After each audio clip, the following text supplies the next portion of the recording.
मित्रांनो, भाजपचे राष्ट्रीय अध्यक्ष जे.पी. नड्डा यांचं एक वक्तव्य समोर आलेलं आहे. ते भाषणामध्ये म्हणतात की गांधी परिवारातील जे भाऊ बहीण आहेत ते सुशिक्षित अडाणी आहेत, विनाकारण बेरोजगारी बेरोजगारी बेरोजगारी म्हणून वरडतात आणि त्याच्या जोडीला महागाईचा मुद्दा मांडतात, असं त्यांनी भाषणात म्हणलेलं आहे.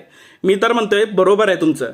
राहुल गांधी आणि प्रियंका गांधी हे सुशिक्षित अडाणी आहेत, जे त्यांना गरिबांचे, सामान्यांचे, मध्यमवर्गीयांचे प्रश्न कळतात आणि त्या प्रश्नांना घेऊन ते संसदेमध्ये भांडतात.